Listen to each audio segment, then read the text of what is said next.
ठीक है चलो, स्क्रीन स्क्रीन नजर आ रही है सभी लोगों को? यस। सौरभ स्क्रीन नजर आ रही है? Yes sir. ठीक है, चलो नया टॉपिक करेंगे। इस टॉपिक का नाम है पोलिनोमियल्स। ठीक है ना? तो इधर देख लो, एक पोलिनोमियल हम लोग किस किस चीज को कहते हैं, है ना? तो क्योंकि ये पावर्स वगैरह रेस करके लिखने में थोड़ी सी दिक्कत आती है, तो मैंने स्क्रीनशॉट काट करके सीधा पेस्ट किया हुआ है यहाँ पर। देखो ध्यान से, कोई भी algebraic F F expression F of x, और वो किस फॉर्म का है? ए की पावर एन तो कोफिशिएंट का नाम है, ये कोफिशिएंट है, यहाँ पर मैंने ग्रीन किया। इंटू एक्स की पावर एन प्लस ए की पावर एन माइनस वन, ये एक और कोफिशिएंट का नाम है, इंटू एक्स की पावर एन माइनस वन। इस फॉर्म के एक्सप्रेशन को क्या कहते हैं? पोलिनोमियल एक्सप्रेशन कहते हैं। पर आपको एक बात ध्यान में रखनी होगी, यहाँ पर जब जब भी हम मैथ्स के अंदर एबीसीडी का यूज करते हैं, हमें बताना पड़ता है कि वो एबीसीडी क्या है। तो वैसे इसने बता रखा है कि देखो, इसको पोलिनोमियल कब कहा जाएगा? जब तीन कंडीशंस पूरी होगी, है ना? इसने बता रखा है ए की पावर एन जीरो नहीं होना चाहिए। ठीक है ना? इसको हम क्या बोलते हैं? Leading coefficient. जो भी सबसे ज्यादा पावर है ना, सबसे ज्यादा बड़ी पावर है ना, उसकी कोफिशिएंट को हम क्या बोलते हैं? Leading coefficient. पोलिनोमियल होने की दूसरी कंडीशन क्या है कि ए की पावर ये a zero, a one, a two और ए एन ये रियल नंबर होने चाहिए, ये इमेजिनरी नंबर नहीं हो सकता, एटा वाले नंबर हो नहीं सकते। ठीक है? And all the index of x power n are non negative, ये बड़े काम की बात है। इंडेक्स का मतलब क्या होता है? एक्स की पावर। जैसे कि अगर मैं ये कहना चाहूँ कि क्या ये एक पोलिनोमियल है? जैसे कि मैं एक एग्जांपल लिख रहा हूँ आपके सामने। F of x is equal to x की power minus two plus five x.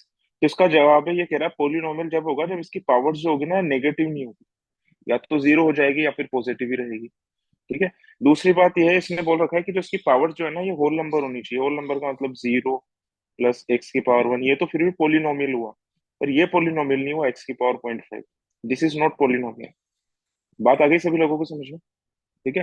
तो कोई भी एल्जेब्रिक एक्सप्रेशन ये जो इन तीनों कंडीशन को फुलफिल करता है, उसको क्या बोलते हैं हम? इस कॉल्ड ए पोलिनोमियल। एक छोटी सी कमी थी इस डेफिनेशन के अंदर, मैंने इसको कंप्लीट कर दिया। Of degree n is called a polynomial of degree n. Degree कैसे देखते हैं मैंने सिखाई रखा है आप लोगों को कि डिग्री कैसे देखते हैं। ठीक है ना? फिर से बताता हूँ डिग्री कैसे देखते हैं। देखो इधर ध्यान से, जैसे कि x cube plus five x y plus three, ये एक पोलिनोमियल एक्सप्रेशन है। बिल्कुल है, क्योंकि जो इसकी पावर्स है नेगेटिव भी नहीं है। जितने भी वेरिएबल्स आ रहे हैं, कोफिशिएंट है, सारे के सारे रियल नंबर्स हैं। है ना? बात आ रही है सभी लोगों को समझ में? इसके अलावा ये सारे के सारे होल नंबर भी हैं, तो इसको क्या बोलेंगे हम लोग? एक पोलिनोमियल बोलेंगे। बात आ गई समझ में? तो इस पोलिनोमियल के अंदर कितने टर्म है, मैंने क्वाड्रेटिक इक्वेशन के अंदर भी बताया था। प्लस और माइनस से सेपरेटेड एंटिटीज को हम क्या बोलते हैं? टर्म बोलते हैं। तो इस वाली टर्म की कितनी पावर है टोटल? तो इसका जवाब है तीन। तो मैं बोलूंगा इस टर्म की डिग्री कितनी है? तीन। इस वाली टर्म की डिग्री कितनी है? तो एक वेरिएबल है, इसकी पावर है वन, इसकी पावर है वन, तो इस टर्म की डिग्री को मैं क्या बोलूंगा? इस टर्म की डिग्री को मैं बोलूंगा दो। अब यू मत सोच लेना कि एक्स की पावर वन और एक्स की पावर वन होता था तब जाकर के जुड़ता था one plus one is equal to two. हम जोड़ नहीं रहे हैं, बस डिग्री बता, है ना? ये मैं इन दोनों को जोड़ करके ऐसे नहीं लिख रहा एक्स की पावर टू, बस इन दोनों को जोड़ करके डिग्री बता। यहाँ पर वेरिएबल की कितनी पावर है? जीरो। एक्स की भी जीरो है और वाई की भी जीरो है। क्योंकि किसी की पावर जीरो का मतलब क्या होता है? वन, और थ्री इंटू वन वन ही आएगा वापस से, तो इसकी भी डिग्री कितनी हो जाएगी? जीरो। तो हर एक टर्म की डिग्री निकालने के बाद में हाईएस्ट नंबर जो भी आता है ना, उसको हम क्या बोलते हैं? कि ये उस पूरे पोलिनोमियल की डिग्री है। बात आ गई सभी लोगों को समझ में? ठीक है? यहाँ तक किसी को कुछ पूछना है? नहीं पूछना? ठीक है चलो, आगे चलते हैं इसके बाद में, है ना? तो इसके बाद में पोलिनोमियल का क्लासिफिकेशन में बहुत ज्यादा काम का तो है नहीं हमारे, पर फिर भी देख लो, है ना, कि पोलिनोमियल को हम कितने कैटेगरी में कैटेगराइज कर सकते हैं। तो based on number of variable, जैसे कि ये है x cube plus five x plus nine, तो मैं इसको क्या बोलूंगा? Single variable polynomial. इसको मैं क्या बोलूंगा? X plus x y plus x की पावर फोर। इसको क्या बोलूंगा मैं? Double variable polynomial. Single variable को यूनिवेरिएट पोलिनोमियल भी कह देते हैं। डबल वेरिएबल जिसके अंदर आता है उसको बाई वेरिएट पोलिनोमियल भी कह देते हैं। इसको हम क्या बोलेंगे? इसको हम लोग बोलेंगे पोलिनोमियल इन थ्री वेरिएबल्स और ट्राई वेरिएट। बात आ गई समझ में? ठीक है? अच्छा, डिग्री के हिसाब से कैसे क्लासिफाई करते हैं इसको? किसी भी पोलिनोमियल की अगर डिग्री अगर वन होती है, जैसे कि इसकी डिग्री वन, तो इसको क्या बोलेंगे हम? Linear polynomial. बात आ रही है समझ? अगर डिग्री टू है तो इसको हम क्या बोलेंगे? क्वाड्रेटिक पोलिनोमियल, है ना? क्वाड्रेटिक। ये डी आर ए आ रहा है यहाँ पे, ठीक है। अब इधर ध्यान से देखो, अगर इसको हम क्या बोलेंगे? क्यूबिक पोलिनोमियल, ठीक है ना? अच्छा, 4 डिग्री वाले को क्या बोलते हैं? पॉलिनोमियल ही बोलते हैं सर। क्वार्टिक। क्वार्टिक, थोड़ा सा वर्ड में डिफरेंस है ना, क्वाड्रेटिक और क्वार्टिक, इनका नाम हम कोई पूछने उसने नहीं वाला। ठीक है ना? तो डिग्री के हिसाब से हम इसको ऐसे क्लासिफाई करते हैं ना, based on number of terms. ठीक है। तो अगर किसी पोलिनोमियल में अगर एक ही टर्म है तो उसको क्या बोलेंगे? मोनोनोमियल। थोड़ा सा कंफ्यूजिंग है, मुझे बोलने में दिक्कत हो रही है। मोनोनोमियल। ठीक है। अच्छा, अगर दो टर्म्स है किसी के अंदर ऐसे, तो उसको हम क्या बोलेंगे? बाइनोमियल।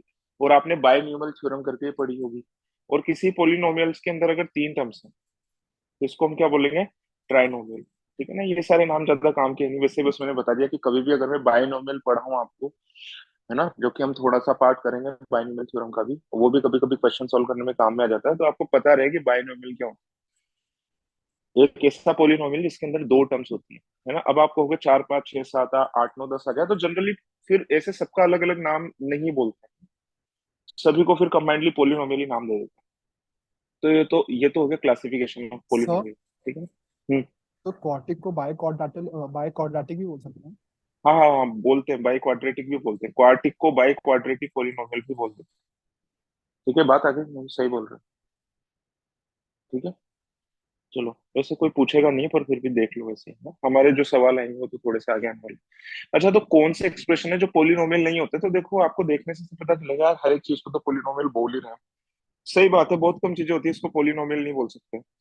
क्या इसको पोलिनोमियल बोल सकते हैं? No sir. हो सर। इसको पोलिनोमियल बोल सकते हैं? नहीं। नो क्यों नहीं बोल सर। सकते? इसके अंदर एक्स की पावर कैसी आ रही है? -1 ना, -1 नहीं आनी चाहिए। क्या इसको पोलिनोमियल बोल सकते हैं? नहीं। एक्स की पावर कैसी आनी चाहिए? Whole number. यहाँ पर एक्स की पावर कितनी आ रही है? एक्स की पावर आ रही है 0.5, इसको नहीं बोल सकते। बात आगे सभी लोगों को समझ गए? तो बहुत कम चीजें होती है जिसको पोलिनोमियल नहीं बोल सकते, है ना? तो ये वो चीज है, ठीक है। अच्छा, अब इधर देखो ध्यान से, पोलिनोमियल इक्वेशन और उनके रूट्स के बारे में अब हम लोग बात कर लेते हैं। ठीक है। तो देखो, एक बड़ी फेमस सी थ्योरी है, वो आपको पता ही है कि किसी भी इक्वेशन की जितनी डिग्री होती है उतने ही उसके रूट्स भी होते हैं। पता है आपको, है ना? Yes yes sir. सर। बात आ रही है समझ में? नहीं आ रही है? ठीक है। Yes sir. तो अभी तक हमने क्या पढ़ा था? पोलिनोमियल एक्सप्रेशन पढ़े थे, पोलिनोमियल एक्सप्रेशन। और अब हम बात कर रहे हैं पोलिनोमियल इक्वेशन की। तो पोलिनोमियल एक्सप्रेशन से इक्वेशन कैसी बनती है बताओ? ये तो है एक एक्सप्रेशन में बता चुका हूँ पहले, 5x + 6। और इससे अगर मुझे इक्वेशन बनानी है तो इसको किसी भी कांस्टेंट के बराबर कर दो। यहाँ पर मैं किसके बराबर कर रहा हूँ? 0 के बराबर। तो इसको मैं कहूंगा, इसको तो मैं बोलूंगा क्वाड्रेटिक पोलिनोमियल। इसको मैं क्या बोलूंगा? क्वाड्रेटिक इक्वेशन, है ना? या इसका पूरा नाम कंप्लीट करते हैं, क्वाड्रेटिक पोलिनोमियल एक्सप्रेशन। इसको क्या बोलेंगे? Quadratic polynomial equation. चाहो तो पोलिनोमियल वर्ड भी हटा सकते हो, क्योंकि हम क्वाड्रेटिक बोल रहे हैं इसके साथ में। तो एक तो बड़ी फेमस सी थ्योरी है इसकी कि किसी भी पोलिनोमियल इक्वेशन की जितनी डिग्री होती है उतने ही उसके रूट आने होते हैं, है ना? तो इसके रूट कितने आएंगे? हमेशा दो आएंगे। ये वाली बात भी क्लियर है ना? 2 डिग्री है तो हमेशा दो ही रूट आएंगे। ठीक है ना? फिर से इसके अंदर एक कंफ्यूजन हो जाता है कि इसके तो दो रूट आ ही नहीं रहे, है ना? इस टाइप की इक्वेशन का तो एक ही रूट आ रहा है, और वो एक रूट क्या है? दो। तो बताओ इसका क्या जवाब देता था मैं? बताओ कि रूट अभी भी दो ही आ रहे हैं, रूट इक्वल है। आप कभी भी ये नहीं बोलोगे कि इसका एक रूट आ रहा है और वो है दो। अगर आपको एक बोलना है तो फिर आपको वर्ड चेंज करना है, और उस वर्ड को आपको क्या बोलना है? सोल्यूशन। इसका सोल्यूशन एक है पर रूट दो ही है। तो सिमिलरली मुझे एक बात बताओ कि कोई भी अगर क्यूबिक इक्वेशन होगी, तो क्यूबिक इक्वेशन होगी तो उसके रूट्स कितने आएंगे? तीन। 3 तीन, है ना? 4 डिग्री की इक्वेशन होगी, उसके रूट हमेशा कितने आएंगे? 4। 4। ठीक है ना? ये थ्योरी कभी गलत नहीं होती, है ना? इस वाली चीज से कंफ्यूज मत करना। ठीक है, चलो आगे चलें। इसके बाद में पोलिनोमियल इक्वेशन के रूट्स कैसे निकालते हैं, है ना? तो देखो, ये लीनियर वाला तो देखो आपको आता है सभी लोगों को, है ना? इसका रूट कैसे निकालेंगे तो आपको आता है। आपको ये भी आता है क्वाड्रेटिक का। क्वाड्रेटिक में पढ़ा चुका हूँ ऑलरेडी कि क्वाड्रेटिक के रूट्स कैसे निकालते हैं ना। क्यूबिक के रूट्स कैसे निकालते हैं ये देख लेते हैं जल्दी से।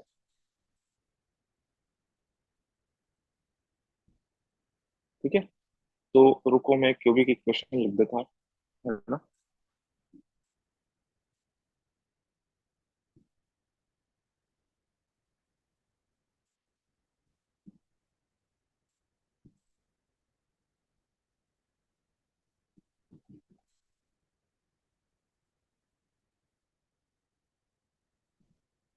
ये है क्यूबिक इक्वेशन, ठीक है।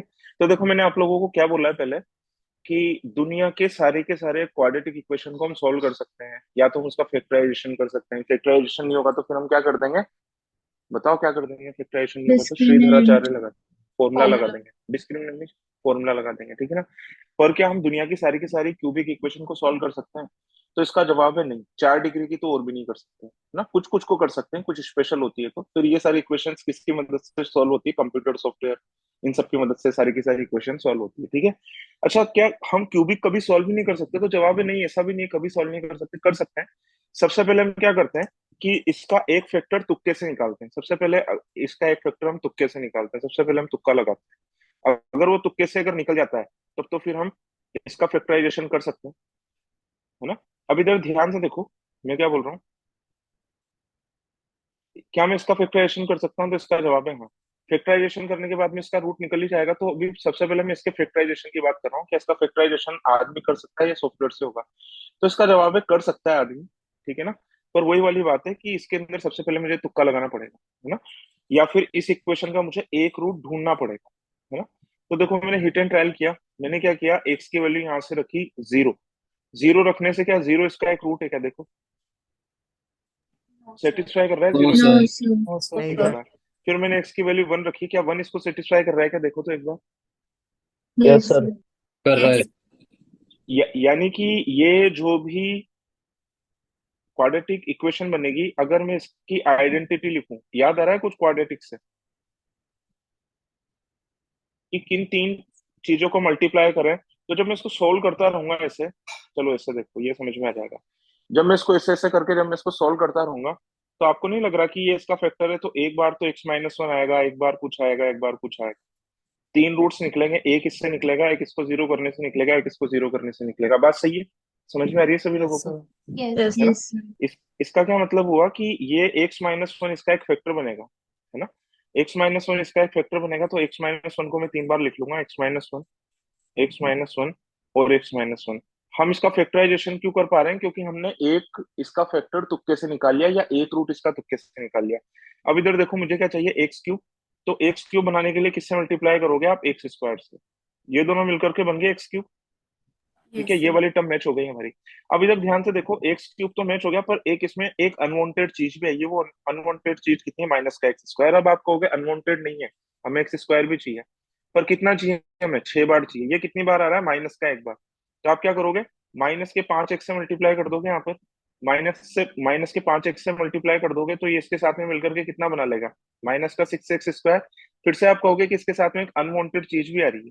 वो अनवांटेड चीज क्या है? +का 5x।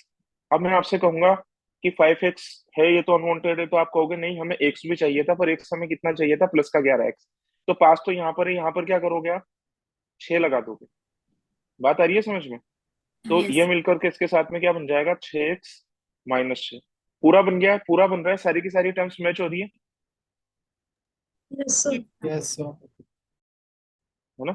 वैसे आता होगा ये आप लोगों को पहले से। तो इधर ध्यान से देखो, इसको कैसे करेंगे हम। x-1 तीनों के अंदर कॉमन आ रहा है, तो आप क्या करोगे, x-1 को ऐसे कॉमन ले लोगे, और ये क्या हो जाएगा? x² माइनस का 5x प्लस का 6 इज इक्वल टू 0।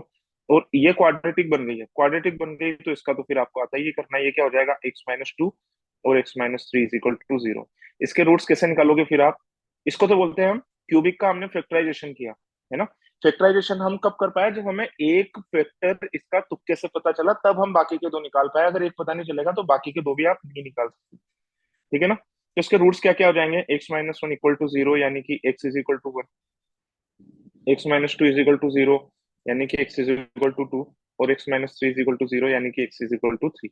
बात आ गई सभी लोगों को समझ में? ठीक है। कितने लोगों को आता था पहले से? सर ये डिवीजन करके भी कर सकते हैं ना, x-1 को ये पूरे से डिवाइड करेंगे तो भी मतलब वो आ जाएगा ना सर। हाँ कर सकते हैं, पर ऐसे सीखो, उसमें थोड़ा सा टाइम भी लगेगा। Yes sir. इसको ऐसे करके सीखो जैसे मैंने किया है ये हमें कितना एक्स क्यूब चाहिए, कितना एक्स स्क्वायर चाहिए, इस तरीके से देख करके करोगे तो ठीक रहेगा थोड़ा सा। ठीक है सर। ठीक है, बात आ गई सभी लोगों को समझ में? आगे चलें? ठीक है चलो, इधर ध्यान से देखो। Sum of root, roots, root लिख रखा है मैंने, रूट्स होना चाहिए यहाँ पर, है ना। Sum of roots of polynomial equation. तो आप कहोगे कि ये तो हमने पढ़ा हुआ है, पर हमने किसका पढ़ा हुआ है? केवल और केवल हमने क्वाड्रेटिक का पढ़ा हुआ है, ठीक है, और किसी का भी नहीं पढ़ा हुआ। तो इधर देखो ध्यान से, इसको कैसे करना है हम लोगों को। तो देखो, सम ऑफ रूट्स और प्रोडक्ट ऑफ रूट्स के जो भी मैंने फॉर्मूले जो आपको लिखवाए थे, वो किसके लिखवाए थे बताओ? quadratic, quadratic quadratic. के। क्वाड्रेटिक के लिखवाए थे। और वो क्वाड्रेटिक की कौन सी क्वाड्रेटिक इक्वेशन के लिए लिखवाए थे? जनरलाइज्ड के लिए, क्योंकि फॉर्मूले तो सारे के सारे जनरलाइज्ड के लिए ही लिखे जाते हैं, ठीक है। तो एक्स स्क्वायर प्लस का बी एक्स प्लस का सी इज इक्वल टू जीरो, ये क्वाड्रेटिक इक्वेशन है। क्वाड्रेटिक होने के लिए मुझे क्या बोलना पड़ेगा साथ में? एबीसी कांस्टेंट है, a is not equal to zero है, ठीक है ना। इसके दो रूट्स में क्या क्या बोल रहा हूँ, इसके दो रूट्स हैं अल्फा बीटा, अल्फा और बीटा। तो यहाँ पर तो हमने क्वाड्रेटिक के लिए बोला था, यहाँ पर हम क्यूबिक के लिए बोलेंगे। बताओ क्यूबिक का जनरलाइज्ड फॉर्मूला क्या होगा? जल्दी से कोई बता सकता है मुझे, जल्दी से बोल करके। ax cube plus bx square plus cx plus d. Plus c x plus का d is equal to zero, ठीक है। अच्छा, 4 डिग्री की इक्वेशन का, यानी कि क्वाड्रेटिक इक्वेशन का जनरलाइज्ड फॉर्मूला क्या हो जाएगा? या बाई क्वाड्रेटिक या फिर क्वार्टिक।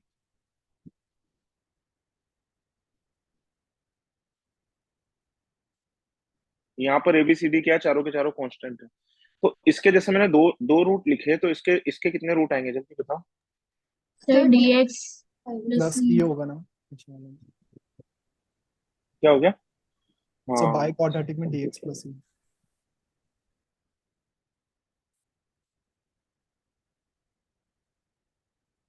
देखो इसके इसके कितने रूट्स होंगे? इसके कितने रूट्स होंगे? 3, 4. 4. अल्फा बीटा डेल्टा थीटा, है ना। अब देखो, आपको थोड़ा सा अजीब लगेगा, अब यहाँ से अजीब लगना आपको शुरू हो जाएगा, है ना।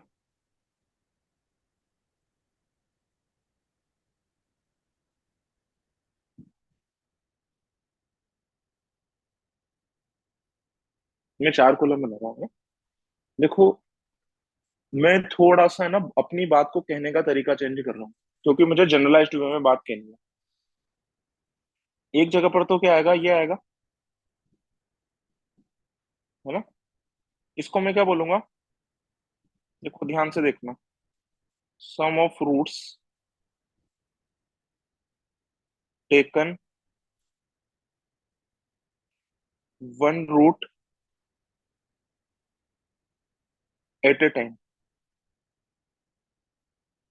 बहुत अजीब लग रही होगी वाली बात सुनने में। इसके आगे वाला कॉलम क्या है? Sum of roots taken two roots, है ना। टू रूट्स, ये पूरा का पूरा कॉपी कर लेना, एट ए टाइम। यहाँ पर क्या लिखूंगा इसके बाद में मैं? Sum of roots taken three roots at a time, है ना। इसको क्या बोलूंगा? Sum of roots taken 4 roots at a time. अब आप कहोगे ये क्या अजीब सी बात लग रही है तो सुनने में, है ना। तो इधर देखो, क्योंकि हमें जनरलाइज करना है चीजों को, इसलिए हमें ऐसे बोला गया है, ऐसे बोलना पड़ रहा है। तो sum of roots taken one root at a time को मैं कैसे लिखूंगा? ऐसे, है ना। यहाँ पर sum of roots taken one root at a time को मैं कैसे लिखूंगा? Alpha plus beta plus delta. इसको मैं कैसे लिखूंगा? Sum of roots taken one at a time को अल्फा बीटा डेल्टा और थीटा, है ना। अब इधर ध्यान से देखो, sum of roots taken two roots at a time को मैं कैसे लिखूंगा? ये, अब आप कहोगे ये तो सम कहीं से भी नहीं लग रहा है, तो प्रोडक्ट ऑफ फ्रूट्स है ना। पर मैं कहूंगा कि हम इसको ऐसे ऊपर ऊपर के 3 शब्द मत पढ़ो, सम ऑफ फ्रूट्स मत पढ़ो, इसको पूरे को पढ़ो, sum of roots taken two roots at a time, है ना। तो या तो इसको प्रोडक्ट ऑफ फ्रूट भी आप बोल सकते हो, प्लस ये वाली बात भी आप बोल सकते हो कि sum of roots taken two roots at a time. अगर क्वाड्रेटिक इक्वेशन है, तब तो क्वाड्रेटिक इक्वेशन के लिए दूसरी बात आप इसके लिए क्या बोल सकते हो कि this is the product of fruits. या फिर अगर आपको जनरलाइज्ड वे में बोलना है, तो फिर आपको क्या बोलना है? Sum of roots taken two roots at a time. बात आ रही है समझ में सभी लोगों को? Yes, Yes, sir. sir. यहाँ पर इसके लिए sum of roots taken two roots at a time क्या बनेगा, alpha beta plus beta delta plus alpha delta. बात आ रही है सभी लोगों को समझ में? यहाँ पर sum of roots taken two at a time देखना मैं क्या कर रहा हूँ, सबसे पहले अल्फा के साथ में सारे ले रहा हूँ, फिर बीटा के साथ में मैं सारे लूंगा, फिर डेल्टा के साथ में मैं सारे लूंगा। Alpha beta plus alpha delta plus alpha theta plus beta delta plus beta theta plus delta theta. बात आ गई सभी लोगों को समझ में? Sum of roots taken three at a time यहाँ पर क्या आएगा बताओ? यहाँ पे है ही नहीं ना सर, तीन नॉट ही। एप्लीकेबल, तीन रूट है ही नहीं। यहाँ पर sum of roots taken three root at a time का मतलब क्या हो जाएगा? Alpha beta alpha gamma. Beta delta. यहाँ पर taken three root at a time का मतलब क्या हो जाएगा? सबसे पहले क्या कर रहा हूँ मैं, थीटा को बाहर निकाल रहा हूँ, alpha beta gamma plus alpha beta theta plus alpha theta gamma plus, अब अल्फा को हटा दो, बीटा डेल्टा थीटा। ठीक है। अच्छा, sum of roots taken four at a time, इसका क्या हो जाएगा? Not applicable. इसका क्या हो जाएगा? Four roots at a time, not applicable. इसका क्या हो जाएगा? Alpha beta delta theta. अच्छा, इसके अंदर प्रोडक्ट ऑफ रूट्स अगर मेरे को नया वर्ड यूज करना है तो प्रोडक्ट ऑफ रूट्स में किसके अंदर यूज करूंगा? प्रोडक्ट ऑफ रूट्स में इसके अंदर यूज करूंगा। इसको ही मैं डायरेक्टली प्रोडक्ट ऑफ रूट्स बोल सकता हूँ, इसको ही मैं प्रोडक्ट ऑफ रूट्स बोल सकता हूँ, है ना? इन सबको मैं क्या बोल सकता हूँ, ये जो सारे मैं ग्रीन कलर के हाईलाइट करने वाला हूँ, इन सबको मैं सम ऑफ रूट्स बोल सकता हूँ। पर इनके जो ये कहने का तरीका है ना, sum of root taken two at a time, taken two at a time, taken three at a time, ये सारे इस तरीके से हमें इनको बोलना इसलिए पड़ रहा है क्योंकि फिर इनके लिए नाम कहाँ से लाओगे फिर आप? बात आ रही है सभी लोगों को समझ में कि हम इनको इस तरीके से क्यों बोल रहे हैं रूट्स पे? बात आ गई समझ में सभी लोगों को? यस। ठीक है। तो चलो, इनके फॉर्मूले क्या होते हैं तो देखो, इनके फॉर्मूले आप लोग देख लो, बहुत आसान है ये, है ना? इनको समझ लो, इसके ऊपर भी क्वेश्चंस आते हैं काफी। तो देखो इनके फॉर्मूले क्या होते हैं। देखो, जब मैं एक एक करके ले रहा हूँ, है ना, तो इसका फॉर्मूला क्या रहेगा? देखो ध्यान से, जब मैं एक एक रूट करके ले रहा हूँ तो आपको क्या करना है यहाँ पर, माइनस बी। देखो, मैं सबसे पहले तो आपको ये एक बात बता देता हूँ, जब भी आप एक एक रूट करके ले रहे हो तो माइनस साइन लगेगा। तो रुको, दूसरे कलर से लिखते हैं इसको।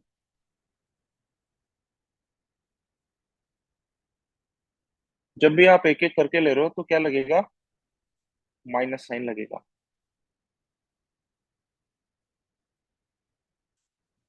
पहली बात तो है, जब भी आप दो दो करके ले रहे हो तो माइनस नहीं आएगा, प्लस आएगा फिर फॉर्मूले में। जब भी आप तीन तीन करके ले रहे हो तो आपको क्या लगाना पड़ेगा वापस से माइनस।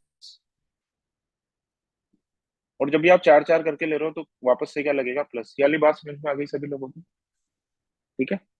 अच्छा, इस वाली इक्वेशन की डिग्री कितनी है? टू। इस वाली इक्वेशन की डिग्री कितनी है? 3, तीन। और इस वाली इक्वेशन की डिग्री कितनी है? 4, फोर। चार। ठीक है ना?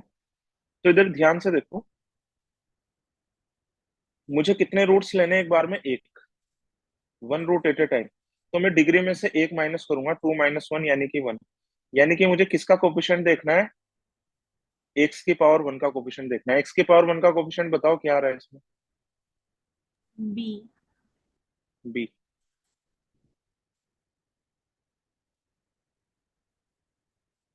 इसकी इसमें मैं कितने रूट्स ले रहा हूँ? दो। तो डिग्री में से दो को माइनस करो, दो माइनस दो जीरो, यानी कि मुझे एक्स की पावर जीरो का कोफिशिएंट देखना है। एक्स की पावर जीरो का कोफिशिएंट क्या है?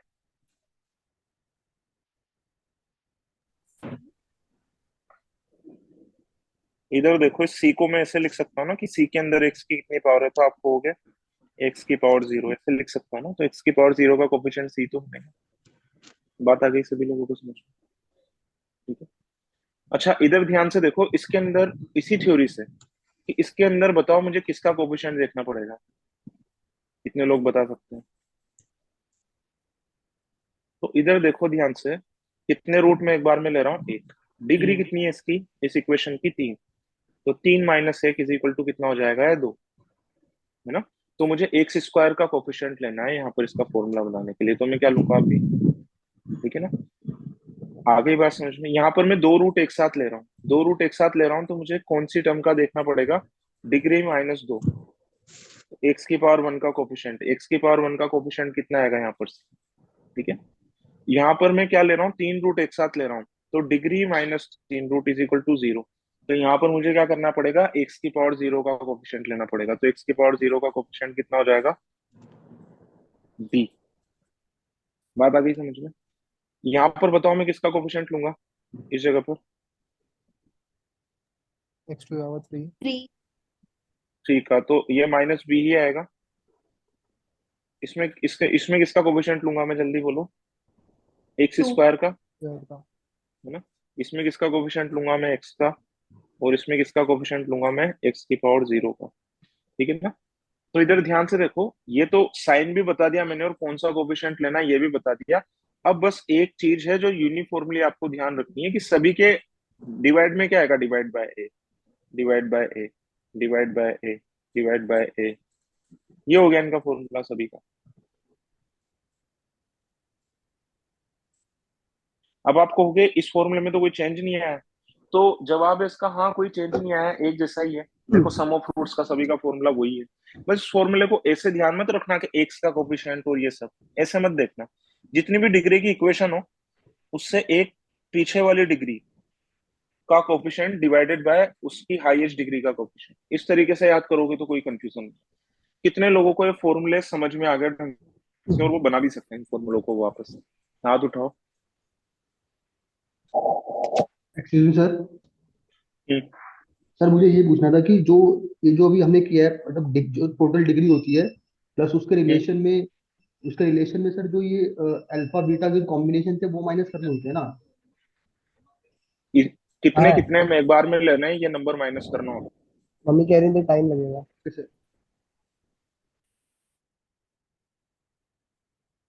ठीक है, ये सारे के सारे फॉर्मूले ध्यान रखना। अच्छा, माइनस को आपको याद करने का तरीका बताया था। आपको ऐसा तो पता ही होगा कि ओड पावर होती है तो माइनस हो जाता है, जैसे कि -1 की पावर 3, तो माइनस मेंटेन रहता है। तो वैसे याद करो कि एक बार में अगर मैं ओड नंबर ऑफ फ्रूट्स को ले रहा हूँ तो माइनस आएगा, अगर मैं इवन नंबर ऑफ फ्रूट्स को अगर प्रोडक्ट की टर्म में ले रहा हूँ तो प्लस आएगा। ये याद करने का तरीका होगा, ठीक है, इसको भूलना मत। इसके ऊपर सवाल आ जाते हैं, है ना। अब आप कहोगे सवाल कैसे आते हैं, तो देखो एक सवाल मैं करके बता रहा हूँ आपको, सर वो ये वाला। याद करने का तरीका बताना सर, याद करने का तरीका क्या था अभी? भाई रिकॉर्डिंग देख लेना, इधर देखो ध्यान से। बता दो हम्म, सर एक बार और। नहीं मैं नहीं बता रहा, इधर देखो अब ध्यान से इसको। ये इनकी वैल्यूज निकालो आप।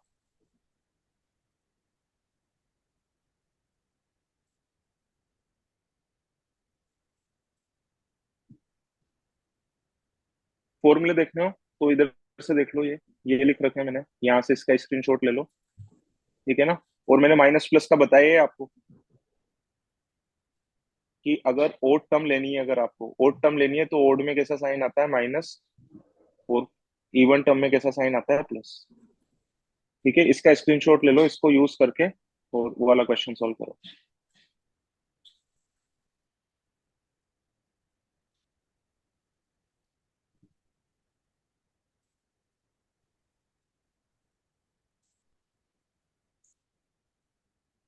समझे, आवाज आ रही है मेरी। यस आ रही है।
ठीक है, चलो मैं बता दूं।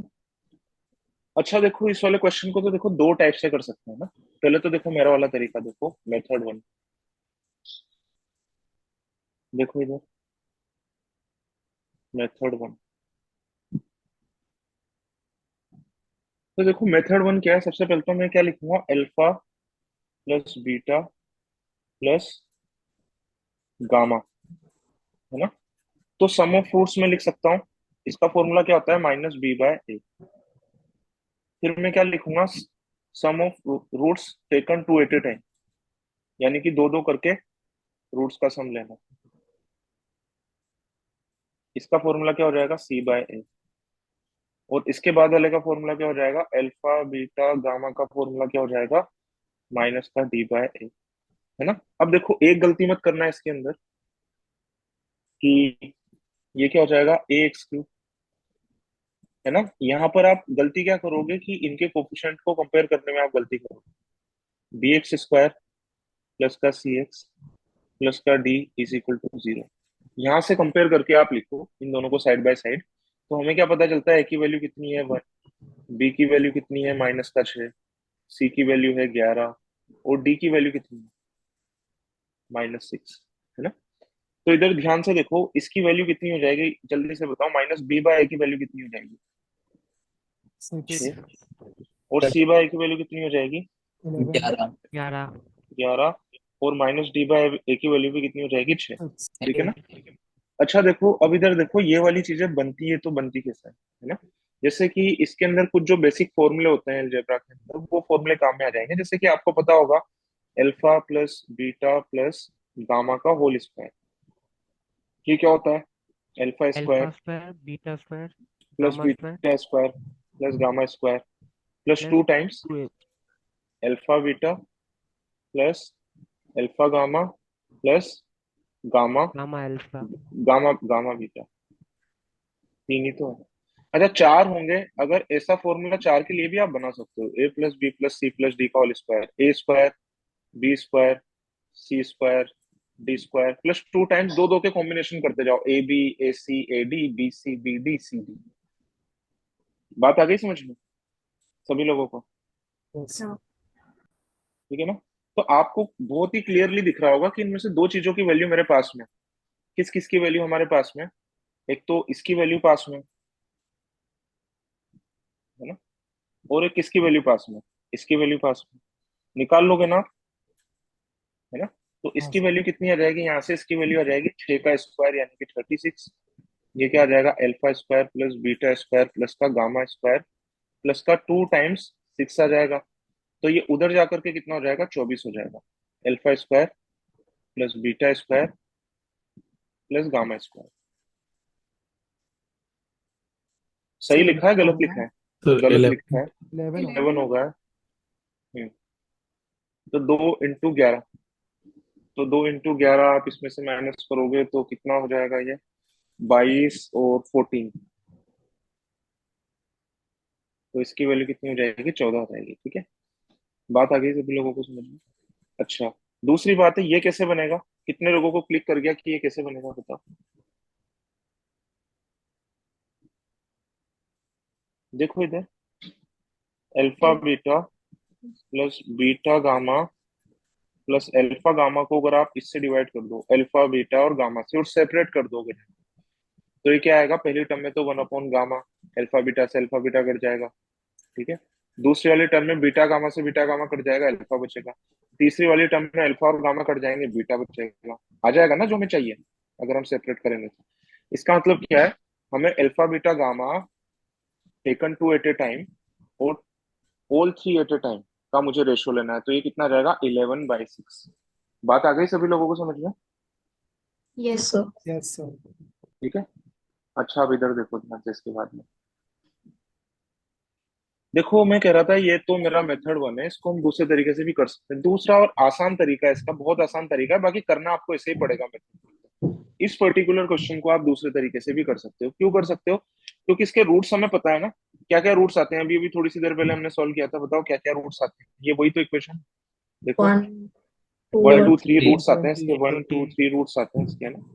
जब हमें इसके रूट्स ही पता है कि अल्फा की वैल्यू 1 है, बीटा की 2 है, गामा की 3 है, तो सीधी सीधी वैल्यू रख दो इसके अंदर, है ना। तो 1 का स्क्वायर प्लस 2 का स्क्वायर प्लस 3 का स्क्वायर कितना आ रहा है यहाँ से, 14, है ना। और 1/1 प्लस 1/2 प्लस 1/3, ये कितना आ रहा है? ये आ रहा है 11/6, है ना? पर फिर भी मैं क्यों कह रहा हूँ कि मेथड वन ज्यादा अच्छा है, इसलिए बोल रहा हूँ क्योंकि आपको कभी वो ऐसी क्यूबिक देगा ही 99% चांसेस है जिसके रूट्स आपको पहले से पता होंगे। बात आ रही है समझ में? और रूट्स निकालने भी नहीं है। आपको भी पता होगा क्वाड्रेटिक के अंदर मैंने बताया हर बार रूट्स नहीं निकलते, है ना? तो रूट्स निकाल के sum of roots product of roots निकालना मुश्किल हो जाता है, तो सीधे फिर फॉर्मूले बनाए इसलिए गए हैं। बात आ गई सभी लोगों को समझ में आता? Yes, sir. Yes. ठीक है, इसमें किसी को कुछ पूछना है तो पूछ लो, 10 सेकंड का टाइम दे रहा हूँ, मैं पीछे नहीं जाऊंगा। सर हम्म। जैसे जब हम लोग क्यूबिक का वो निकाले थे, रूट्स निकाले थे, तो पहला हिट एंड ट्रायल से करके निकाले थे, तो बाकी भी मतलब और हिट एंड ट्रायल करना चाहिए या उसके बाद डायरेक्टली अपन जैसे वैसे बाकी के लिए? नहीं, एक बार नहीं कट, ऐसे कहाँ तक रिटर्न ट्रायल करोगे? देखो अगर उसे क्वाड्रेटिक का रूट अगर आपको सॉल्व करवाना है, क्वाड्रेटिक का फैक्टराइजेशन करवाना है, क्वाड्रेटिक के रूट्स अगर उसको करवाना है, तो वो जनरली बना करके ऐसी देता है आपको इक्वेशन जिसका एक रूट हिट एंड ट्रायल से निकल जाता है, और हिट एंड ट्रायल से जो रूट निकलता है ना, अगर उसे सॉल्व करवानी है तो हिट एंड ट्रायल से रूट्स भी ये निकलते हैं, या तो -1 निकलता है, +1 निकलता है, या -2 से सेटिस्फाई हो रहा होता है, या +2 से सेटिस्फाई हो रहा होता है, या -3 से, या फिर +3 से। ऐसा नहीं है हिट एंड ट्रायल करते करते हम 11-12 तक पहुंच जाएंगे। इतनी मुश्किल क्वाड्रेटिक इक्वेशन कभी नहीं देता सॉल्व करने के लिए, और अगर दे दिया उसने तो वो बेवकूफ है, और वो बेवकूफ है, और अगर उसने दे दिया तो सॉल्व करने वाला बेवकूफ है। फिर अगर इसे कोई सॉल्व कर रहा है, हिट एंड ट्रायल करना है, इतने तक ही करना है बस, और इतने में निकल जाए। और दूसरा आप कह रहे हो कि इसके बाद वाले रूट्स का भी हिट एंड ट्रायल कर लें, इसके बाद वाले रूट्स हो सकता है कॉम्प्लिकेटेड हो, -25 हो, +11 हो, तो इतनी हिट एंड ट्रायल थोड़ी ना कर पाओगे आप। हाँ एक सर। रूट जनरली ऐसा देखा गया एग्जाम में, एक रूट ऐसा देता है अगर उसे सॉल्व करवानी है ना, सॉल्व करने के अलावा और कैसे भी सॉल्व नहीं हो रहा तो सॉल्व करवानी ही है इसका मतलब उसमें। ठीक है, तो फिर एक रूट छोटा देगा और वही निकालने की कोशिश करें। Okay sir. ठीक है चलो, इसके बाद में अगला क्वेश्चन आता है डिवीजन ऑफ ए पॉलिनोमियल। वैसे तो ये वाला क्वेश्चन मैं आपको करा चुका हूँ, division of a polynomial and remainder, ठीक है ना? पर फिर भी इसको एक बार देख लो। इसकी छोटी सी एक बकवास सी थ्योरी होती है, वो एक कॉमन सेंस पर ही आधारित थ्योरी है, पर फिर भी देख लो एक बार।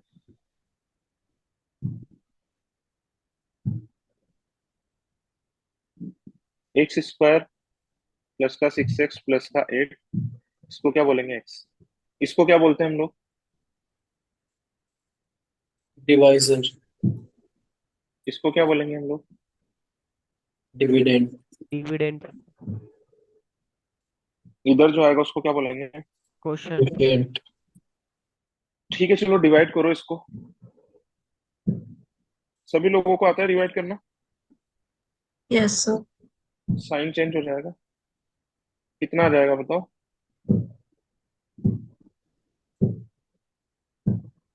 जल्दी बताओ। 0 आ जाएगा, ठीक है। यहाँ से कितना आ जाएगा? प्लस का 6x, और चाहो तो 8 को भी लिख लो।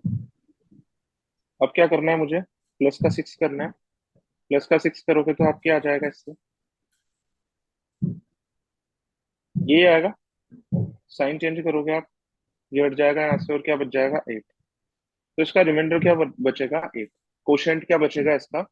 x+6। बात आ रही होगी सभी लोगों को समझ में? अब देखो मैंने आपको एक बात बताई थी, यहाँ पर जो डिविडेंट है इसकी डिग्री कितनी है? 2. 2। 2। 2. इसकी डिग्री है 2, है ना? ये बात बड़े काम की है। जो डिवाइड कर रहा है उसकी डिग्री कितनी है? 1, 8।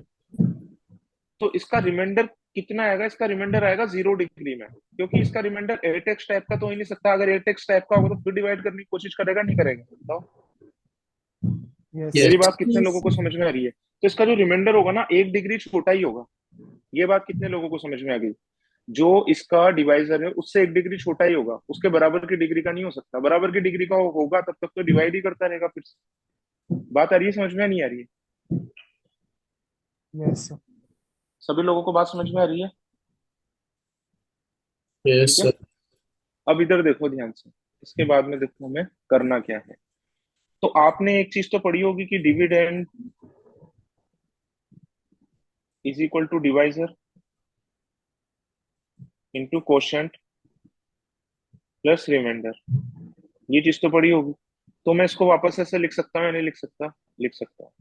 x² प्लस का 6x प्लस का 8 इज इक्वल टू डिवाइजर क्या हो जाएगा एक्स, कोशेंट क्या हो जाएगा x+6, रिमाइंडर क्या हो जाएगा, रिमाइंडर को चाहो तो आप 8 लिख दो या फिर ऐसे ही लिख दो।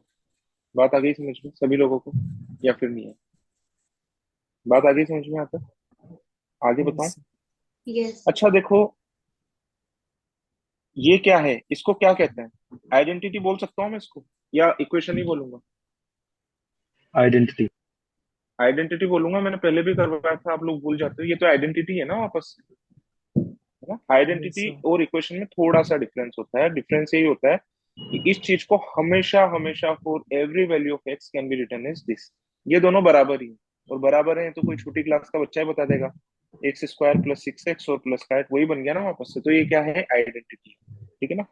अब आप कहोगे कि मैंने ऐसे बताया है क्यों, इसका फायदा ही क्या निकला? इसका फायदा ये निकला कि इधर ध्यान से देखो, अब से कभी मुझे रिमाइंडर निकालने के लिए बोलेगा ना, तो मैं डिजाइन नहीं बनाऊंगा। मैं क्या करूंगा? मैं ये वाली आइडेंटिटी लिखूंगा। आइडेंटिटी कैसे लिखूंगा मैं ऐसे लिखूंगा, x² + 6x प्लस का 8 is equal to x into quotient, पता नहीं है, इसको कोशेंट ही लिख दो, और प्लस का रिमाइंडर।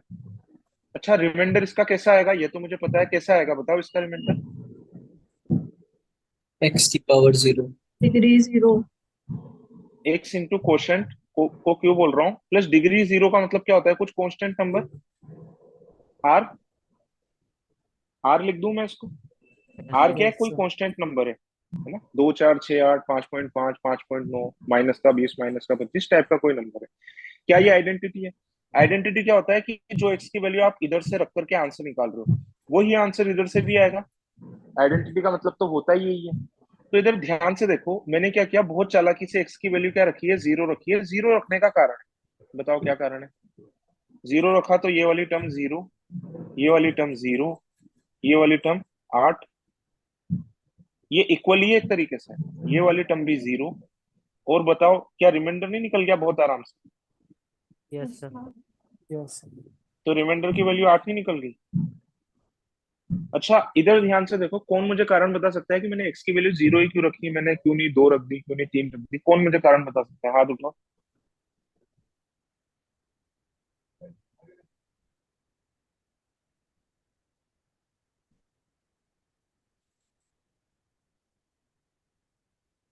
हाँ सौरभ बताओ। सर क्योंकि उसको कंप्लीटली फैक्टराइज करना है, एक तरह से कंप्लीटली डिविजिबल करना है, तो अगर हम 2 रख देंगे उसमें नहीं नहीं नहीं तो नहीं वो। नहीं नहीं, नहीं। बेकार जवाब। हाँ, और बोलो, अमूल्य बोलो। सर हम इसमें ट्राई करेंगे कि जो रिजल्ट है वो 0 आए। तो अगर हम मतलब एक्स का टर्म एक्स यार देखो, निकाल। इधर इधर ध्यान से देखो, अगर मैं सर राइट अगर हैंड मैं साइड एक्स में के एक्स 0 है के अलावा अगर मतलब। मैं कुछ भी रख देता, इधर देख लो, तो ये क्यों नहीं आता फिर पिक्चर में? तो आप आर की वैल्यू कैसे निकाल पाते हैं फिर? मान लो जैसे मैंने एक्स रख दी, एक्स की वैल्यू 1 रख दी, x = 1, क्या मैं नहीं रख सकता? बिल्कुल रख सकता हूँ, 100% रख सकता हूँ। ये वाली टर्म कितनी आ जाएगी? 1। ये वाली टर्म कितनी आ जाएगी? 6। ये वाली टर्म कितनी आ जाएगी? 8 इज इक्वल टू क्या आ जाएगा? Q plus are. आर का निकला। अब क्यू पता नहीं हमें, क्यू क्या है? बात आ रही है समझ में? तो हमें क्या करना चाहिए था? हमें वैल्यू ऐसी रखी हम लोगों ने जिससे ये क्यू वाली टर्म 0 हो जाए, सीधी सीधी आर की वैल्यू निकल जाए। कितने लोगों को मेरा पॉइंट समझ में आता है? हाथ उठाओ जल्दी।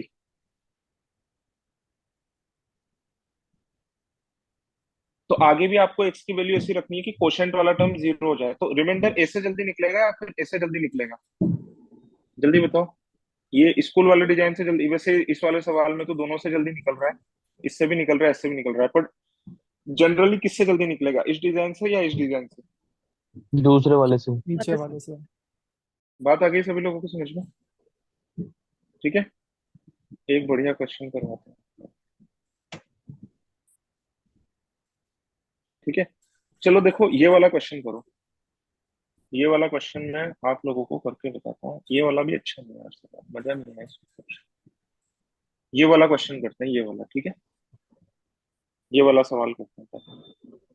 देखो, क्या आप लोगों को लगता है कि आप इस वाले सवाल को ऐसे डिजाइन बना करके कर सकते हैं? कितने लोगों को लगता है कि ऐसे डिजाइन बना करके कर किया जा सकता है वाला सवाल?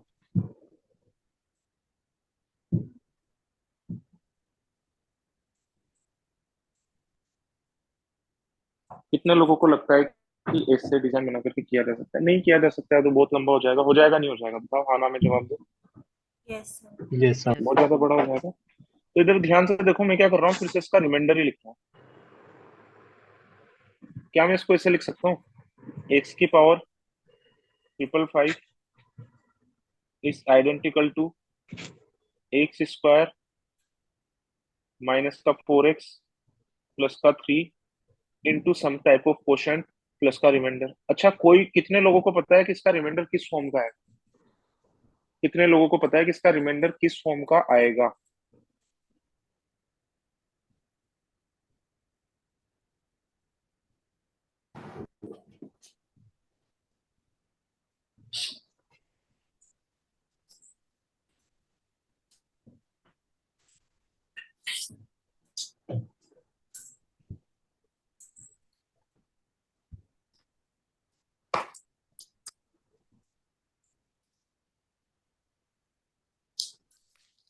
आवाज आ रही है सभी लोगों को मेरी? Yes sir. यस।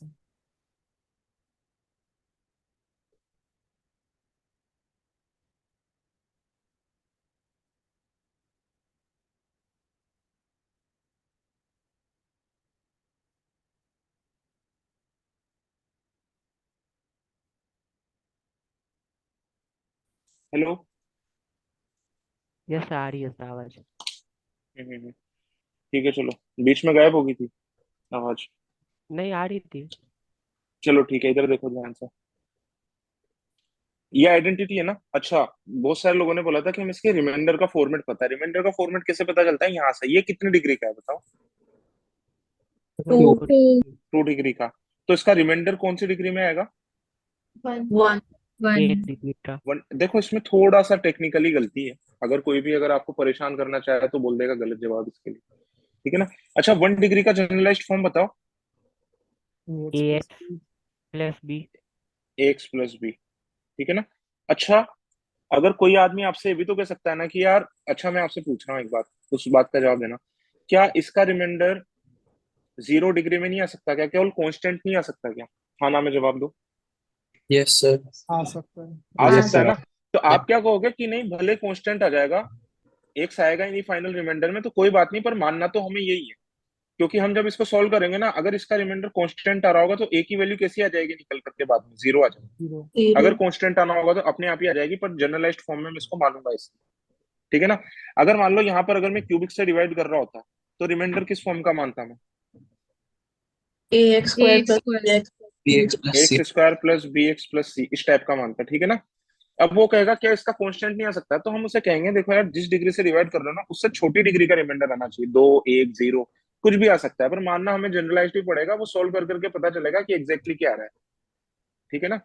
और अगर मैंने x square plus b x plus c माना है तो ये भी तो कांस्टेंट आंसर दे सकता है। जब आप सोल्व करोगे तो ए और बी 0 आ जाएगा इसके अंदर। ठीक है ना। बात आ गई समझ में? और एक कम डिग्री का क्यों लेते हैं हम लोग, इसका कारण भी आपको पता चल गया होगा। क्योंकि जब ये से एक कम डिग्री पर रह जाता है ना, अब आप इसको फर्दर डिवाइड नहीं कर सकते। आप एक्स को 8 कैसे बनाओगे? ये थोड़ी ना करोगे, x is equal to 8/x। ऐसे थोड़ी ना करते हैं अपोन में डिवाइड करते हो पोलिनोमियल को। तो 8 बन ही नहीं सकता किसी भी चीज से मल्टीप्लाई करके। बात समझ में आ रही है सभी लोगों को? तो इधर ध्यान से देखो, मैं क्या करूंगा इसके अंदर। इसका फैक्टराइजेशन करना आता है क्या वैसे आपको?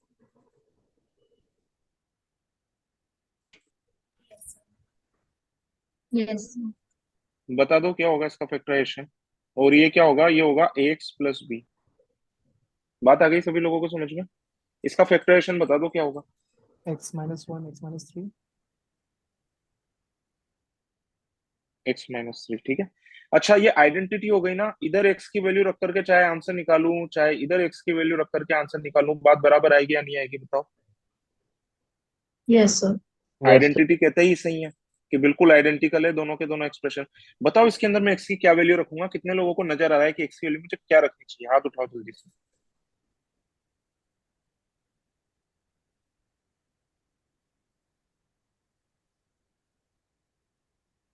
क्योंकि मुझे दिक्कत है इस क्यू से। मैं इस क्यू को हटाना चाहता हूँ। क्यू को हटाना चाहता हूँ तो वंशी का क्या रखूंगा मैं? Sir one. 1। 1 रखूंगा मैं। तो 1 रखूंगा तो इस तरफ से कितना आ जाएगा? इस तरफ से भी आ जाएगा 1। और इस तरफ से कितना आ जाएगा? क्या ये वाली टर्म जीरो हो जाएगी? Yes sir. ये वाली टर्म हो जाएगी जीरो। प्लस क्या हो जाएगी? ये वाली टर्म क्या हो जाएगी? ए प्लस बी हो जाएगी या नहीं हो जाएगी बताओ? Yes sir. यानी कि a plus b is equal to कितना बनेगा? वन। अच्छा, दूसरी वैल्यू में क्या रखूंगा? कौन बताएगा मुझे? शताक्षी।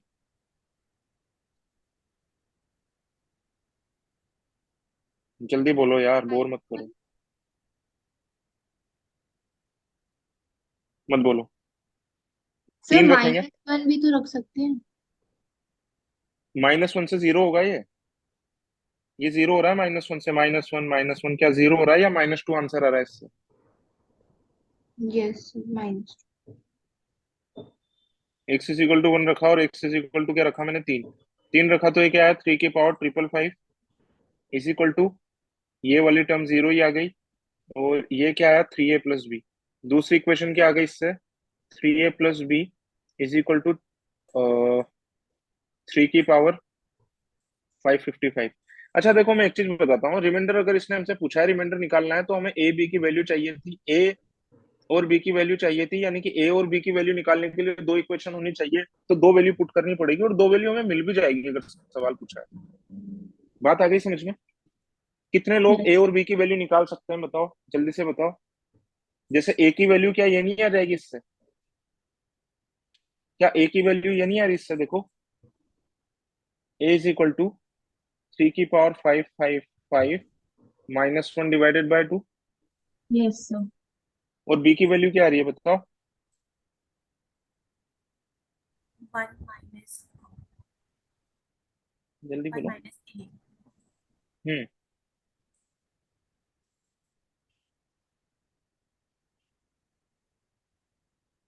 नहीं बोलना चाह रहा?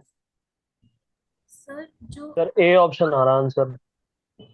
अरे कोई भी ऑप्शन आ रहा हो, मुझे बी की वैल्यू निकाल करके बताओ बस। -3 की पावर 555/2।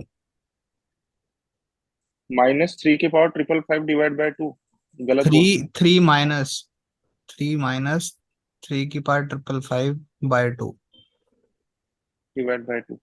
क्या ए और बी निकलने से रिमाइंडर निकल गया? तो इसका जवाब है बिल्कुल निकल गया। रिमाइंडर था ये, यहाँ पर ए और बी की वैल्यू मिसिंग थी। आप वो लिख दो, 3 की पावर 555 -1/2 इंटू एक्स, है ना? प्लस प्लस क्या कर देंगे इसको? 3 - 3 की पावर 555 डिवाइडेड बाय 2। कौन सा ऑप्शन आ रहा है देखो तो एक बार, या कोई भी नहीं आ रहा? तो फर्स्ट। फर्स्ट वाला आ रहा है, ठीक है। 3 कॉमन निकाल लिया इसमें से हमने। 3 कॉमन निकाल लिया, या 1 या 3 की पावर 354, और बाहर आ जाएगा 3/2। ठीक है। अगर इसमें नन ऑफ दीज ऑप्शन नहीं होता तो मैं दोनों पार्ट देखता ही नहीं, मैं बस ये देख लेता कि आगे वाला पार्ट किस में मैच हो रहा है और आंसर लगा देता और आगे बढ़ जाता। बात आ गई सभी लोगों को समझ में? कितने लोगों को ये रिमाइंडर वाली बात बहुत ही अच्छे से समझ में आई वैल्यू पुट करने के बाद में? क्योंकि इसका सवाल आ सकता है। ठीक है, चलो बहुत बढ़िया। चलो अब कुछ और क्वेश्चन और कर लेते हैं हम लोग। हम्म। ये वाला क्वेश्चन मुझे करके बताओ जल्दी से, जल्दी से करके बताओ, ज्यादा टाइम नहीं दूंगा।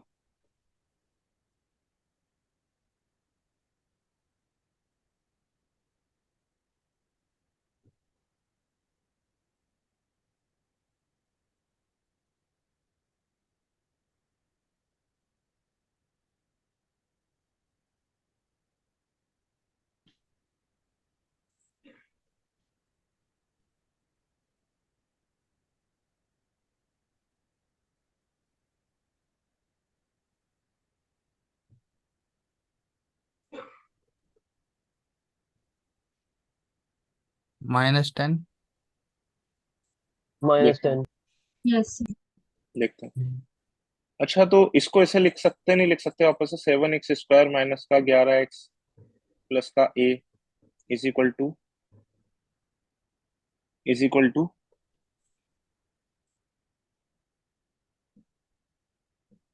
x+1 into quotient plus remainder. Remainder कैसे आएगा बताओ इसका?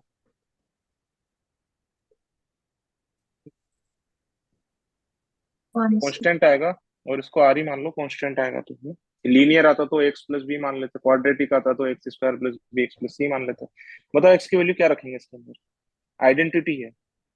वैसे तो इक्वेशन में भी दोनों तरफ बराबर लिख सकते हैं। आइडेंटिटी का मतलब ये होता है for all real values of x, equation से भी एक कदम आगे जाकर।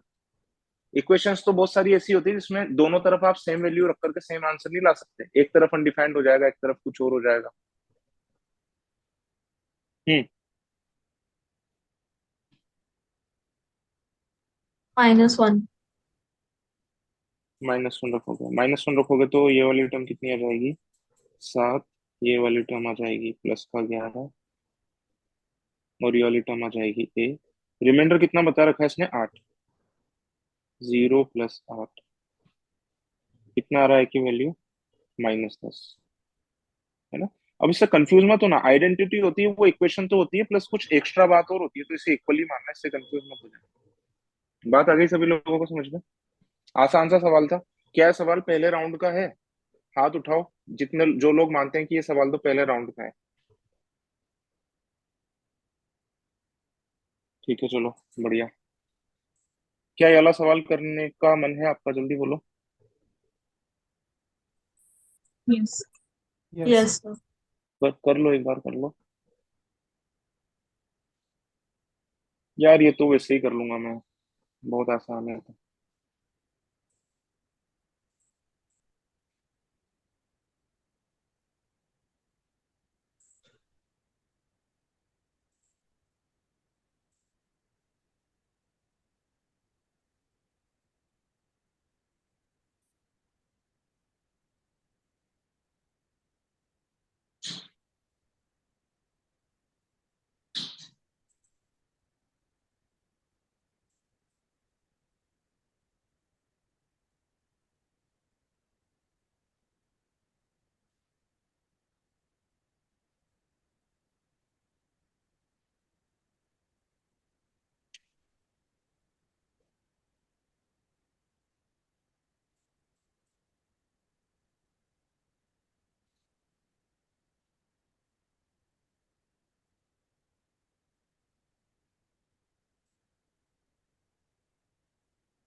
कितने लोगों को आइडिया है इसका कर सॉल्व करने का? जल्दी बताओ।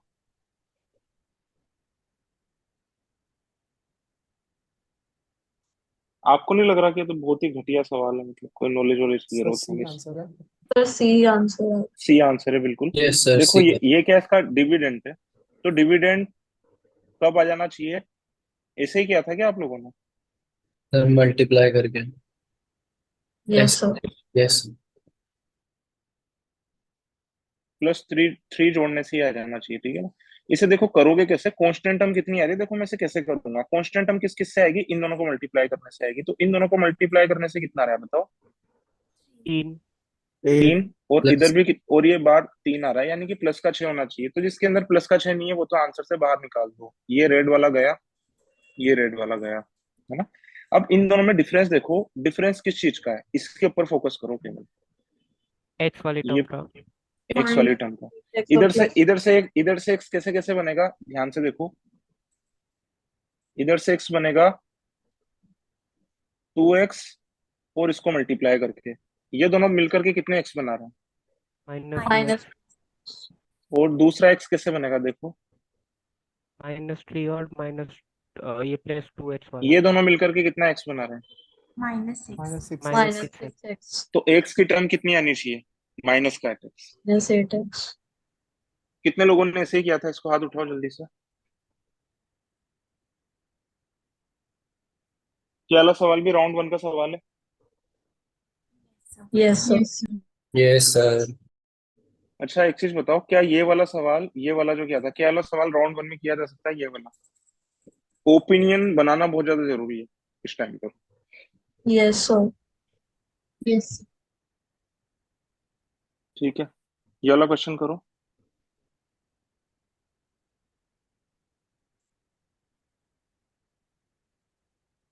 कितने लोगों को आ गया इसका जवाब? हाथ उठाओ जल्दी से। कितने लोगों को इसका जवाब आ गया है?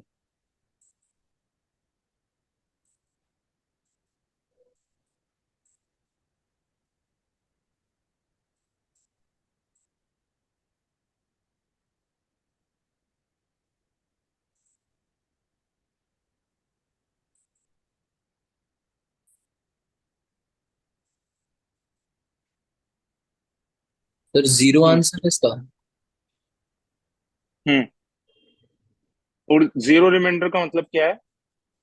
एक और सवाल पूछ सकता है आपसे, कि सर ये अगर किसी fully divisible है। कंप्लीटली डिविजिबल है। Yes sir. बात आ गई समझ में? जीरो आंसर का मतलब क्या है? Completely divisible.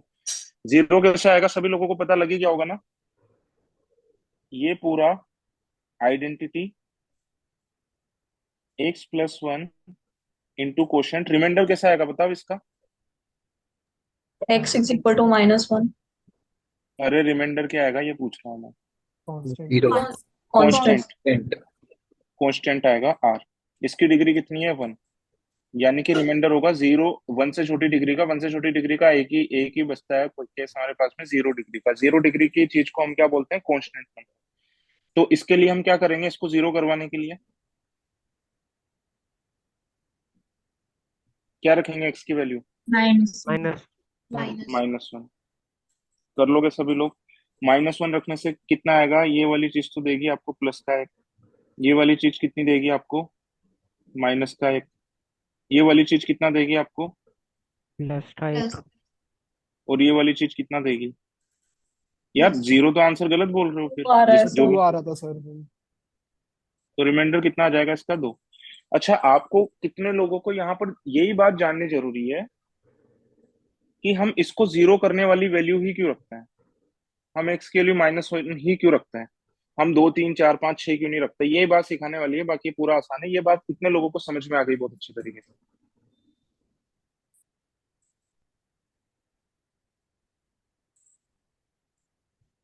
ठीक है चलो बढ़िया है।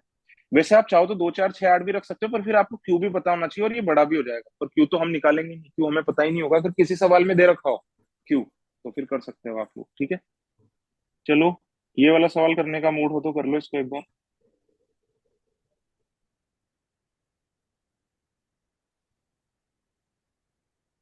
अच्छा, फैक्टर का मतलब समझ में आ रहा है आप लोगों को कि क्या है? मैं पहले सवाल का मीनिंग समझा देता हूँ ना, गलत करोगे। ये कह रहा है इसे फैक्टर। इसे फैक्टर का क्या मतलब है? इसे फैक्टर का ये मतलब है डिविजन। कि कंप्लीटली इसका डिविजिबल है। रिमाइंडर जीरो आता है। इसका जीरो आता रिमाइंडर जीरो आता है। ठीक है ना? मतलब ये वाला क्वेश्चन भी बहुत आसान हो गया। ठीक है, रिमाइंडर जीरो हो गया तो मैं एक चीज बताऊं आपको। X cube plus 9x² plus का 26x, आइडेंटिटी लिख रहा हूँ फिर से, प्लस का 24 is equal to x² plus का 5x प्लस का 6 प्लस का रिमाइंडर तो जीरो। ये क्वोशंट है। क्वोशंट एक तरीके से मान सकते हो आप, क्वोशंट ढूंढने के लिए आपको बोल रहा है। अच्छा, मैं आपको एक चीज बताऊं, क्वोशंट ढूंढने के लिए बोल रहा है। ये बात समझ कितने लोगों को समझ में आ गई है इस तरीके से कि किससे मल्टीप्लाई कर दें इसको कि ये बन जाए वापस से? ये बात कितने लोगों को समझ आ गई वापस से? हाथ उठाओ।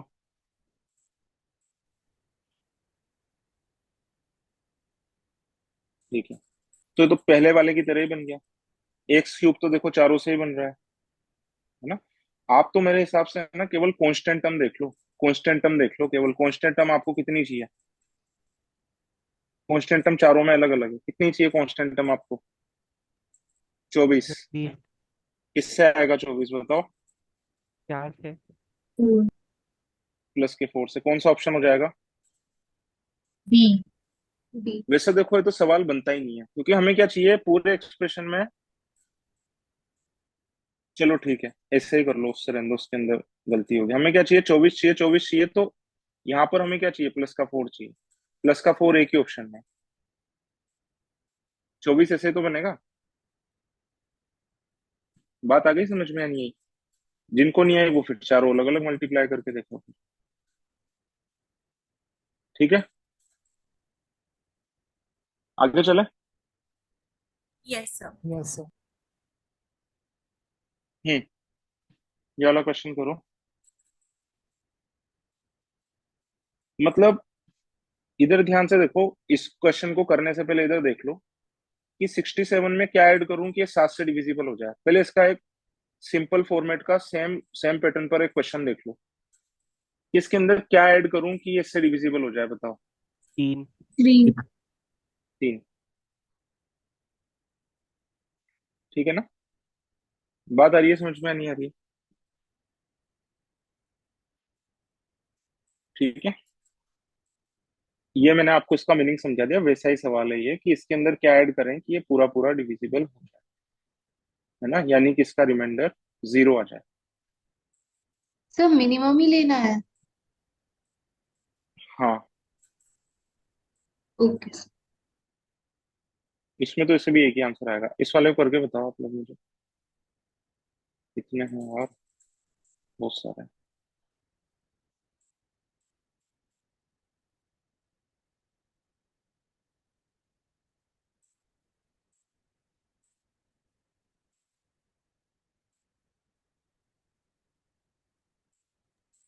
-3 आ रहा है। -3 आ रहा है। ठीक है चलो, मैं बाकी के लोगों से पूछ लेता हूँ एक बार। मेरा +3 आ रहा है सर। प्लस कोई थ्री बात आया है सर। नहीं, मैं करके बताया था। कोई बात नहीं, कोई बात नहीं, कोई नई बात नहीं है। देखो ना, पहली बार में हमारा आंसर कहाँ सही आता है? मैंने मान लिया कि इसके अंदर प्लस का ए जोड़ दूं मैं। प्लस का ए जोड़ने के बाद में कंप्लीटली डिविजिबल है। कंप्लीटली डिविजिबल है तो क्या बनेगी आइडेंटिटी, बताओ?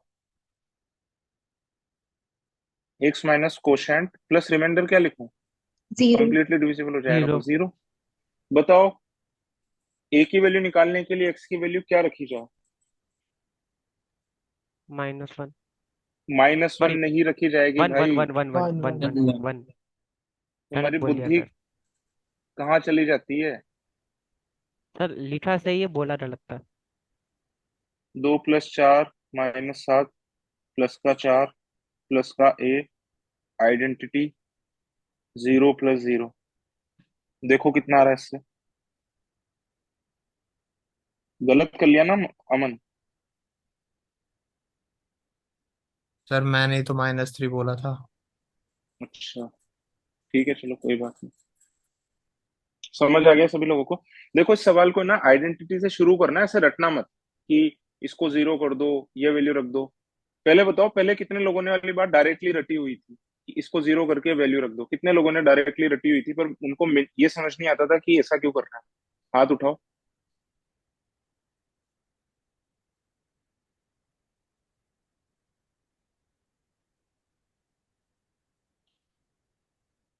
ठीक है चलो। और कितने लोगों के लिए नया है ये वाला कॉन्सेप्ट? बिल्कुल नया है, हाथ उठाओ जिन लोगों के लिए बिल्कुल नया कॉन्सेप्ट है। बहुत सारे लोगों के लिए नया है। ठीक है चलो, और करने हैं इसके सवाल? अगर बोर नहीं हुए हो तो और करवा दूं एक दो क्वेश्चन, जल्दी बोलो मुझे। फिर कर लेते हैं एक दो। कर लेते हैं सर। ये वाला क्वेश्चन करो।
बता दूं मैं?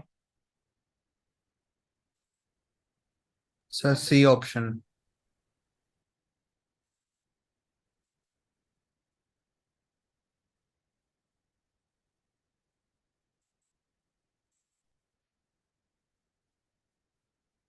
Identity x square minus one, बताओ क्या लिखूं इसके साथ में आगे?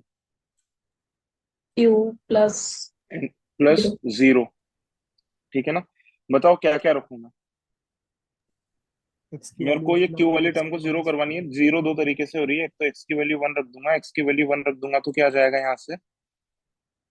P plus q plus r plus s is equal to क्या आ जाएगा? जीरो। ठीक है, आ गई बात समझ में? अच्छा, एक्स की वैल्यू अगर मैं माइनस वन रख दूंगा तो क्या आ जाएगा? माइनस, ये मैंने गलत लिखा है, this is cube, minus p plus q minus r plus s is equal to zero. यानी कि क्या पता चला मुझे इससे? Q q plus s is equal to क्या हो जाएगा? Plus r. Plus r. P plus r. Q plus s की जगह पी प्लस आर रख देंगे हम यहाँ पे, है ना? तो क्या हो जाएगा? Two times p plus r is equal to zero. और ये कैसे हो जाएगा? यानी कि p plus r is equal to zero और p is equal to minus r हो जाएगा। और सिमिलरली इसी के अंदर ही पी प्लस आर की जगह क्यू प्लस एस लिख देंगे, तो q plus s is equal to zero आ जाएगा और q is equal to minus s आ जाएगा। बात आ गई सभी लोगों को समझ में? Yes yes sir. सर। कौन सा ऑप्शन सही हुआ फिर? सी तो सही नहीं हुआ इसका। बॉम्बे। बी। बॉम्बे। सर ये है मेरा। एक चीज पूछनी थी। हम्म। सर अगर हम p plus q plus r plus s equal to zero बोल रहे हैं तो हम्म। मैंने तो, मेरा ऑप्शन बी आया था, पर मैंने ऐसे देखा कि p एक एक टर्म तो पक्का किसी की नेगेटिव होनी चाहिए अगर जीरो आ रहा है हम्म। तो फिर मैंने इसलिए ऑप्शन बी मार्क करा कि एक चार चीजों से जीरो बन रहा है तो एक तो पक्का किसी का नेगेटिव होगा ही। हम्म। और फिर वो बी ऑप्शन सेटिस्फाई कर रहा था उसे। तो एक एक तो सी ऑप्शन अकेला जिसमें आ रहा है वो भी हो सकता है जीरो, दोनों पॉजिटिव तो केवल ऑप्शन ए में आ रहा है। सर एक पेयर पक्का का पक्का होगा कि जीरो बनाएगा, एक पेयर पक्का होगा जो जीरो बनाएगा, वो सी और डी ही हो रहे थे बस इसमें। मैं समझा नहीं। सर पी एक पे, plus q plus r plus s अगर बोल रहे हैं हम, तो तो पी का आप ये कह रहे हो पक्का कि एक होगा। कोई एक पेयर मिलके जीरो होगा, ऐसा कह रहे हो? हाँ जी, हाँ जी। नहीं नहीं, ये सोचना गलत है। हो सकता है कि एक प्लस का 11 हो, एक माइनस का 6 हो, एक माइनस का 3 हो, एक माइनस का 2, ऐसे नहीं हो सकता? केवल इस इसको देखूं तो हो सकता है, यस नहीं सर। हो सकता? तो यस फिर सर, यस सर। इसको देख करके तो ऐसे नहीं सोच सकते कि कोई एक पेयर में जीरो होगा, हो सकता है तीन मिलके जीरो। बात आ गई समझ में सभी लोगों को? ठीक है, एक और सवाल करना चाहते हो तो कर लो, वरना बस छुट्टी करो फिर। बोलो जल्दी, करना है इसको? कर लेंगे सर। यस। कर लो फिर, कर लो और इसको खत्म करो।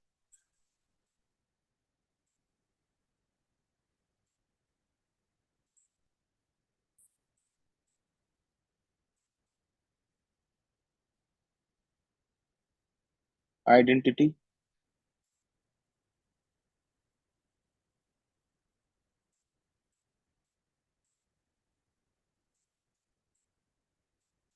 रिमाइंडर कौन सी डिग्री में आएगा इसका? जल्दी बोलो। फोर में सर। डिग्री 4। फोर में? फोर डिग्री में आएगा, बहुत बढ़िया। तो ये क्या हो जाएगा? ए एक्स की पावर फोर प्लस का बी एक्स क्यूब प्लस का सी एक्स स्क्वायर प्लस का डी एक्स प्लस का ई। अब आप कहोगे इतना गंदा तो रिमाइंडर आ ही नहीं रहा, ये तो बहुत साफ सुथरा आ रहा है। मैं कहूंगा ये और ये बिल्कुल एक ही चीज है, इससे रिप्रेजेंट हो जाएंगे चारों ऑप्शन, है ना? एबीसी की डिफरेंट डिफरेंट वैल्यू के लिए। ठीक है,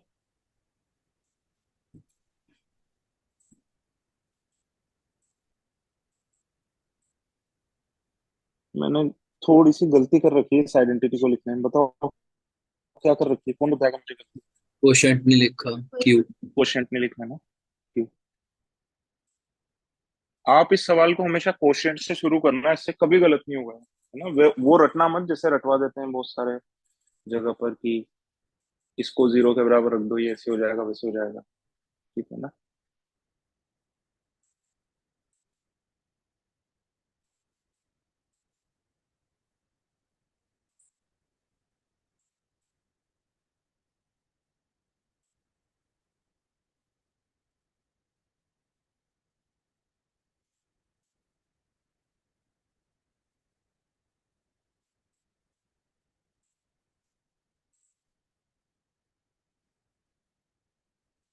सर दिल्ली आ रहा है।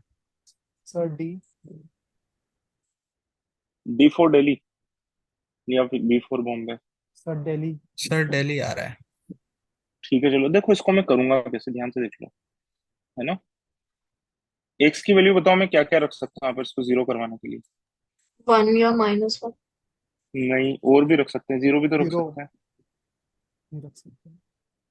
तो ये जीरो कब कब हो रहा है? एक तो x is equal to zero से हो रहा है, ये x is equal to one से हो रहा है, और एक्स इज इक्वल टू किससे हो रहा है? माइनस वन से हो रहा है। ठीक है ना। तो एक्स इज इक्वल टू अगर मैं जीरो रखूंगा, तो जीरो रखने से क्या आंसर आना चाहिए? ये रिमाइंडर कितना बन जाना चाहिए जीरो रखने से? कांस्टेंट टर्म कितनी बन जानी चाहिए इसकी? ई। ई। ई की वैल्यू कितनी हो जानी चाहिए? जीरो। हो ही रहा है ये तो, कांस्टेंट टर्म है ही नहीं ना इसके अंदर, तो ये तो जीरो हो ही रहा है ना। Yes sir. बात आ गई समझ में सभी लोगों को? ठीक है। अब मैं क्या रखूंगा यहाँ पर? वन रखूंगा। वन रखने से क्या हो रहा है? ये जो भी रिमाइंडर है वन रखने से क्या बन जाएगा? क्या बन जाना चाहिए रिमाइंडर वन रखने से? A plus b plus c plus d plus c. क्या बन जाना चाहिए वन रखने से, बताओ? 7। 7। One plus one plus one plus one plus one plus one plus one. कितना बन रहा है ये? कितनी बार आ रहा है? 7 बार। 7 तो देखो वन रखने से सात कौन सा बन रहा टी। है? डी। बस हो गया, सॉल्व हो गया ना। आ गई बात समझ में सभी लोगों को? जीरो रख के नहीं कर पाएंगे ना। यार जीरो रख के तो चारों चारों के अंदर ही कांस्टेंट टर्म जीरो है ना, देखो ना, कांस्टेंट टर्म जीरो है चारों के अंदर। दिस इज एक्स की power four plus four x cube. Constant term का आ रही, कांस्टेंट टर्म तो होती है दो पांच छह आठ, ऐसा कुछ आता तब होता। कांस्टेंट टर्म तो जीरो ही आ रही है चारों में, तो उससे हम आंसर ऑप्शन एलिमिनेट नहीं कर सकते। ये बात है। यस। ठीक है। ठीक है चलो, किसी भी कुछ बोलना है बोलो। ठीक है चलो, ओके, टाटा, बाय बाय।